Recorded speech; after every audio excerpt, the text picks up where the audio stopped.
নমস্কার বন্ধুরা, আমি জানি উড়ানের আজকের পর্বের রিভিউয়ের জন্য তোমরা সকলে খুব আশা করে বসে আছো। তো আর দেরি না করে বাংলা সিরিয়াল সমাচারে তোমাদের স্বাগত জানিয়ে উড়ানের আজকের পর্বের রিভিউ আমি শুরু করছি। গল্পের শুরুতে আমরা দেখতে পাচ্ছি যে মহারাজ তো খুব রেগে গেছে যে এই অরিন্দম চট্টরাজের জন্য তাকে এখন পূজাকে নিয়ে স্টোর রুমে ঘুমাতে হবে। এবার তো পূজা প্ল্যান করছে যে কিছু একটা আমাকে এমন করতে হবে, ওনার মন মেজাজটা ভালো করতে হবে। এবার তো পূজা মহারাজের পেছনে লাগতে থাকে, কখনো মহারাজের গায়ে পড়ে যায়, কখনো মহারাজকে রোমান্টিক ভাবে দেখতে থাকে, কখনো মহারাজের সাথে রোম্যান্স করতে থাকে, এরকমই করছে। মহারাজ তো উল্টে আরো বিরক্ত হয়ে যায় যে এটা তুমি কি করছো। মহারাজ তো এরপরে ধাক্কা দিয়ে পূজাকে দূরে সরিয়ে দেয়। কি হচ্ছে কি এসব, হ্যাঁ? পূজা তখন বলছে তুমি আমাকে গ্রো আপ বলো, কিন্তু এদিকে নিজে এখনো বড় হওনি। মহারাজ তখন বলছে দেখবে দেখবে আমি বড় হয়েছি কিনা দেখবে। পূজা তখন মহারাজের দিকে তাকিয়ে থাকে। এদিকে পূজা মনে মনে ভাবছে যে অরিন্দম চট্টরাজের ওয়াইফ মানে চিয়ার মায়ের আমার গায়ে হাত তোলাটা একদম উচিত হয়নি, কিন্তু এটা আমি এখন এনাকে বলতে পারবো না। আমি যদি মিস্টার মাথা গরমকে এখন বলি তাহলে তো একদম উনি আগুন লাগিয়ে দেবেন বাড়িতে। পূজা এখন মনে মনে ভাবছে যে এত বড় করে লক্ষ্মী পূজা করার করার কথা তো আমি বলে দিলাম, কিন্তু এখন এতগুলো টাকা আমি জোগাড় করব কি করে। ওদিকে মহারাজও তাই ভাবছে যে মহারানী তো পুজো করবে বলে জোগাড় মানে বলে দিয়েছে আর কি বাড়িতে। এবার মহারাজই বা টাকা কোত্থেকে জোগাড় করবে। মহারাজও এক কথাই ভাবছে মনে মনে। এদিকে দেখা যাচ্ছে পূজাদের মায়ের বাড়ির ওখানে যে মন্দির, পূজা তো যথারীতি তার দোকানে চলে গেছে। এদিকে দেখছি যে বাড়ির সবাই ওখানে এসে উপস্থিত পুজো দেবে বলে। পূজা তো সবাইকে দেখে খুব খুশি হয়ে যায়। পূজার শাশুড়ি মা বলছে এই যে ফুলবালি, 3টে ডালা সাজাও তো, একটা চিয়া শিবের নামে, একটা সোমনাথ প্রিয়াঙ্কার নামে, আর একটা পূর্ণিমা আর সুবিনয় আমাদের দুজনের নামে। এই যে ওল্ডি, চিয়া বলে এসে, পূজা দিয়ে আর অ্যাংরি প্যান ওদের নামে ডালা সাজাবে না, ওদের নামে পূজা দেবে না। তখন চিয়ার মা বলছে তোমরা এরকম জায়গাতে এসে পুজো দাও নাকি। চিয়া তো আবারও রেগে যায় তার মায়ের উপর, বলছে যে এই যে এখানে আবার শুরু হয়ে যাবে না বলে দিলাম। তখন অরিন্দম বলছে আমরা শেষ কবে হলাম যে আবার শুরু হব। পূজা চিয়াকে বলছে যে মা সিদ্ধেশ্বরী সবসময় আমাদের সহায় আছেন, তুমি চিন্তা করো না। চিয়ার মা তো পূর্ণিমাকে বলছে তোমরা এরকম এলএস জায়গাতে এসে পূজা করো। তখন পূজা বলছে যে এলএস মানেটা কি বলুন তো, এলএস মানে তো কিছুতেই বুঝতে পারছে না, বারবার করে জিজ্ঞাসা করছে যে আচ্ছা এলএস মানেটা কি বলুন তো, কিছুতেই তো বুঝতে পারছি না। ওদিকে সোমনাথ বলছে আচ্ছা সোনা, এলএস মানে কি। মায়ের কাছে আসে, আচ্ছা মা আমার কাছে তো এত ডেটা, কিন্তু এলএস মানেটা কি বলুন বলো তো। প্রিয়াঙ্কাও তো বুঝতে পারছে না, বলছে কোনো হাইফাই ওয়ার্ড হবে আর কি হতে পারে। তখন চিয়ার মা বলছে এ কি প্রিয়াঙ্কা, তুমি নাকি দুবাইয়ের আরবপতির মেয়ে আর তুমি এলএস মানে জানো না। এলএস মানে হচ্ছে লো সোসাইটি। পূজা বলছে কি, ঠাকুরের সামনে এসে বলছে যে লো সোসাইটি। এরপরে মহারাজ বলছে যে মায়ের এই পবিত্র স্থানে এদের কাজ কি। এই যে মিস্টার অ্যান্ড মিসেস ঘুষখোর, আপনারা এখানে কি করছেন। তখন অরিন্দম বলছে যে উন্মাদ আর শয়তান থেকে এখন অন্য নাম হয়ে গেল। হ্যাঁ অবশ্যই, আপনারা তো ঘুষখোর, মহারাজ বলছে। তখন অরিন্দম বলছে সাবধান, জায়গা বিশেষে কথা বলো আর লোকজন দেখেই কথা বলো। আমি কিন্তু উন্মাদ আর শয়তানের সঙ্গে, এটা মনে রাখবে। মহারাজ বলছে নিজেকে তো আপনি ভালোই চিনেছেন দেখছি, আপনি উন্মাদ আর শয়তান সেটা তো আমি ভালো করেই জানি, কিন্তু আপনিও যে এটা খুব ভালো করে জানেন এটা আমার শুনে বেশ ভালোই লাগলো। তখন পূজা বলছে আজ চুপ করুন না, আজকে এরকম একটা ভালো দিনে চুপ করুন না। বলে কেন, তুমি বলতে পারো আমি বললেই দোষ, মহারাজ বলছে। পূর্ণিমা বলছে এই বাচাল ফুলবালি, খালি কথার চাষ, ডালা চাইলাম তো তোমার কাছে, ওটা দাও। পূর্ণিমা বলছে না হলে কিন্তু অন্য দোকানে যাব।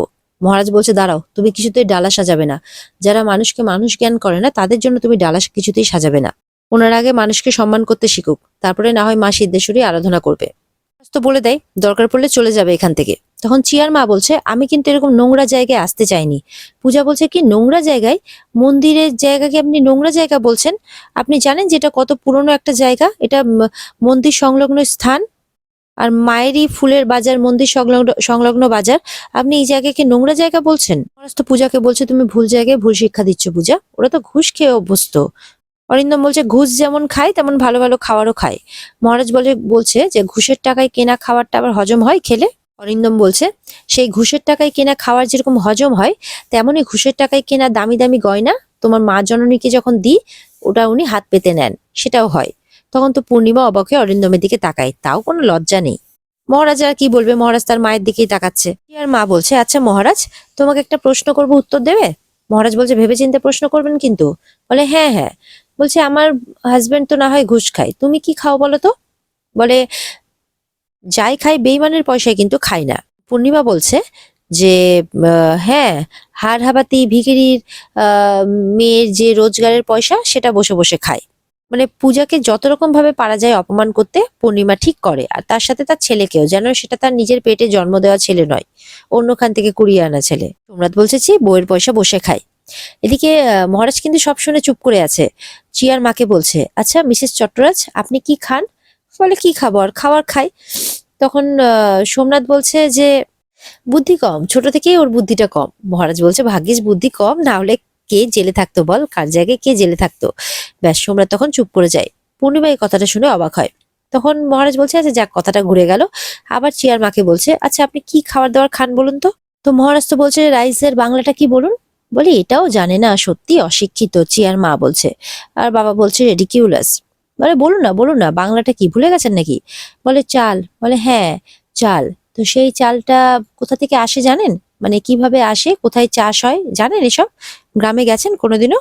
তো ওখানে কিভাবে চাষি ভাইরা তাদের মাথার ঘাম পায়ে ফেলে কষ্ট করে তাদের ধরিত্রী মায়ের মানে কাছ থেকে এই ধানটা উৎপন্ন করে, আপনারা জানেন? এসব কিছু জানেন?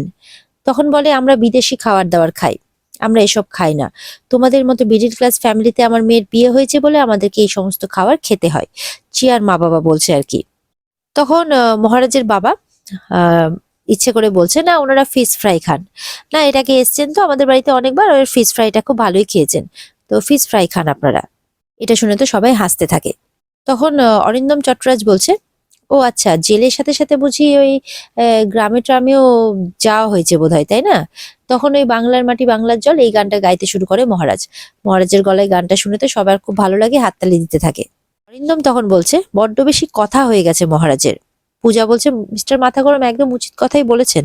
মা সিদ্ধেশ্বরী মন্দিরের সংলগ্ন বাজার খুব ঐতিহ্য, মানে এই মন্দির সংলগ্ন বাজারের অনেকটাই ঐতিহ্য, হেরিটেজ বলতে পারেন, বুঝলেন মিস্টার ঘুষখোর। মহারাজ বলছে অরিন্দম চট্টরাজকে। মহারাজ বলছে ঐতিহ্য, পরিশ্রম, মানবিকতা, এগুলোর মর্যাদা কিছু বোঝেন আপনি? ঘুষখোর, না না, এগুলো আপনি বুঝবেন কি করে, আপনি তো বোঝেন শুধু ওই আন্ডার টেবিল, তাই না? মনে মনে বলছে, আমি কি বুঝি সেটা যদি তোমাকে প্রপারলি বোঝাই তাহলে তুমি আর বাঁচবে না মহারাজ, আর তোমার পূজার এই ঐতিহ্যবাহী বাজারও কিন্তু বাঁচবে না। অরিন্দম তো এই সমস্ত কথা মনে মনে ভাবছে। মহারাজ বলছে, আবার কোন ভাবনার জগতে চলে গেলেন? অরিন্দমের কাছে গিয়ে বলছে। তখন অরিন্দম বলছে, ভাবছি যে ভাবনাটাকে বাস্তবায়িত করব কিভাবে। তখন মহারাজ বলছে, আপনার এই দিবা স্বপ্নটাকে বাস্তবায়িত করার চেষ্টাও করবেন না, দয়া করে। এদিকে পূর্ণিমা বলছে, শুধু জ্ঞান আর জ্ঞান, আর ভালো লাগে না, এই বলে সেখান থেকে চলে যায়। পূর্ণিমার পেছন পেছন সোমনাথ প্রিয়াঙ্কাও যায়। মহারাজ তো বারবার করে মিস্টার ঘুষখোর বলেই সম্বোধন করছেন। অরিন্দম বলছে, তোমার সাথে কিন্তু আমার লড়াইটা এখনো শেষ হয়নি। মহারাজ বলছে, শেষ হয়নি তো, সবে তো শুরু মিস্টার ঘুষখোর। এই কথাবার্তা হওয়ার পর দুজনে কিন্তু দুজনের দিকে তাকিয়েই আছে, বেশ একদম শত্রুতাপূর্ণ নজরে, দুজনেই দুজনের দিকে। আর সবাই সেটা দাঁড়িয়ে দেখছে। পূজা বলছে, মা আমাদের বড্ড অপমান করেন বাবা।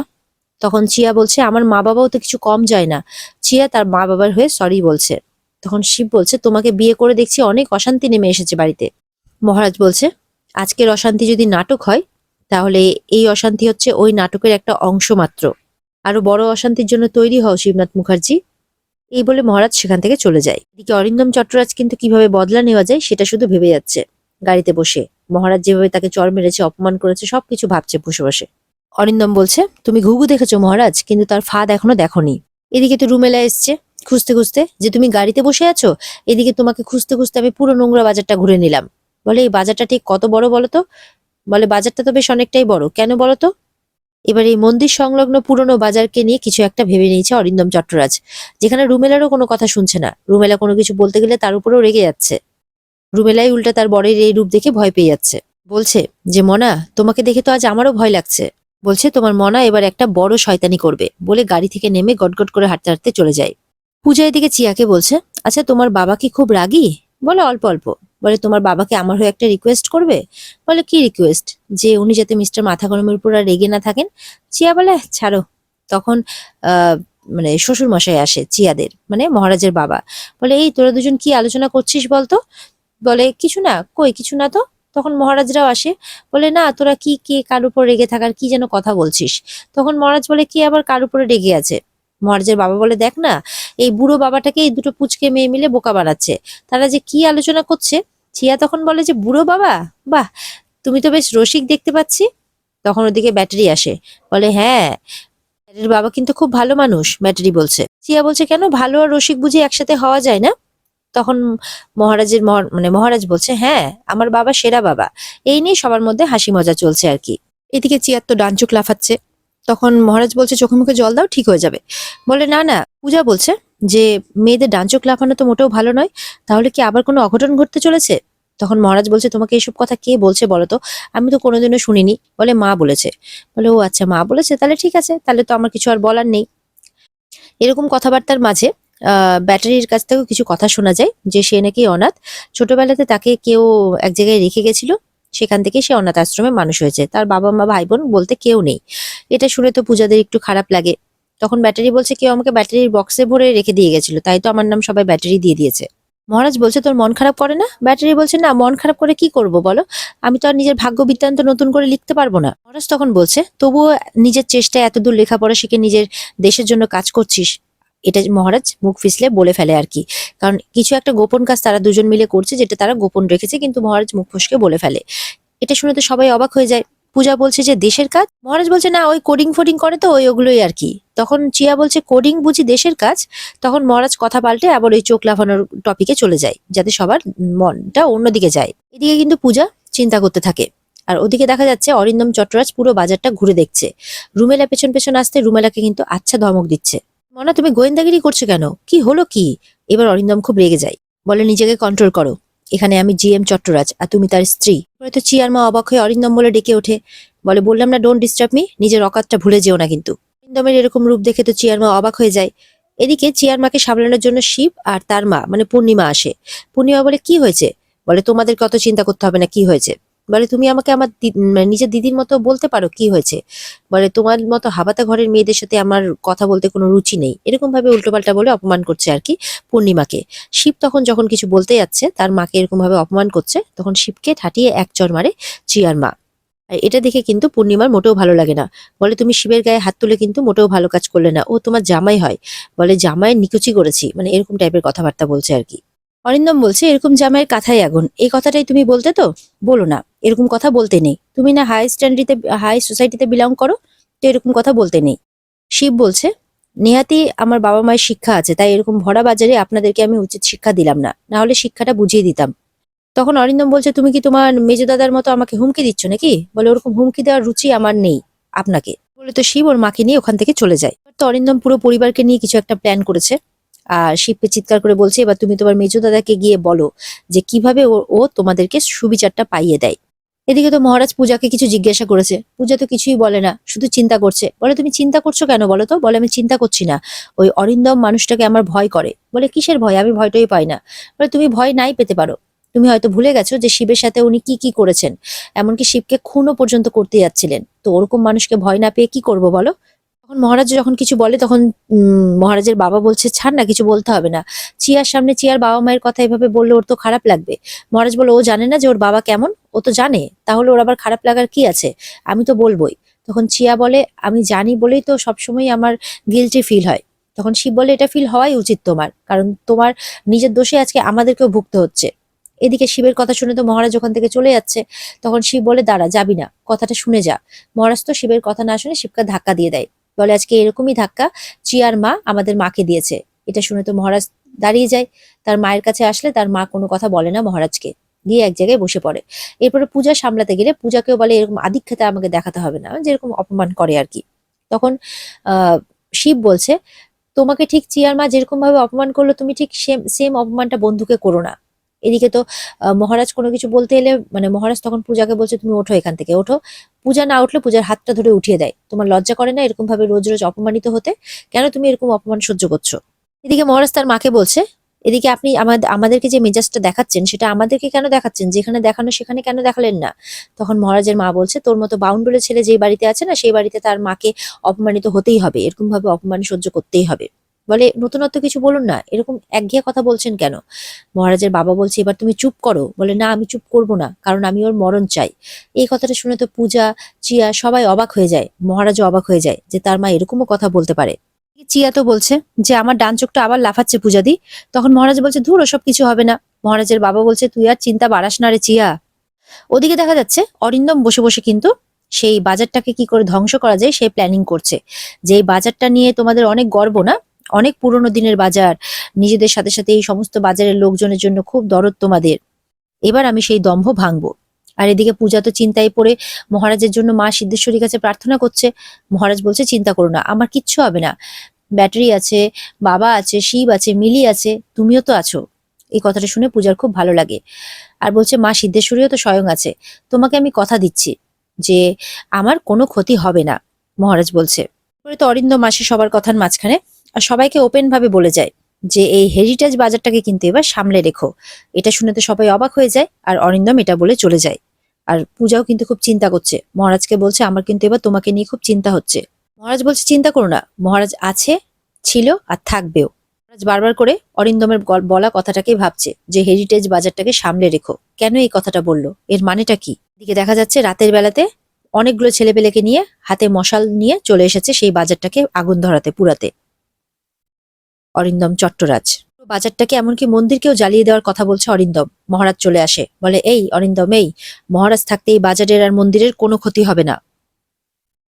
এবার মহারাজ বকবক করতে করতে মহারাজকে পেছন থেকে এমন এক রডের বাড়ি মারে যে মহারাজ একদম কাবু হয়ে যায়। মাটিতে লুটিয়ে পড়ে মহারাজ, আর কোনো কিছু করতে পারে না। আর অরিন্দম তো এদিকে হাসছে, চিৎকার করছে মহারাজের উপর। এদিকে তো আগুন ধরানোর পুরো প্ল্যানিং করে নেয় আর কি অরিন্দম চট্টরাজ। আর এদিকে মহারাজ তো সমানে পূজাকে ডাকছে। আর এখানেই আজকের পর্ব শেষ হয়ে যায়। তো বন্ধুরা, এই ছিল আজকের পর্বের রিভিউ। ভালো লেগে থাকলে অবশ্যই তোমরা কিন্তু স্টার জলসার পর্দায় নজর রাখতে ভুলবে না। পর্ব ভালো লেগে থাকলে অবশ্যই পর্বকে লাইক, কমেন্ট আর চ্যানেলকে কিন্তু সাবস্ক্রাইব করতে কেউ ভুলবে না। তাহলে দেখা হচ্ছে আগামীকালকে নতুন পর্বের রিভিউ নিয়ে। ততক্ষণ সবাই ভালো থাকবে। টাটা।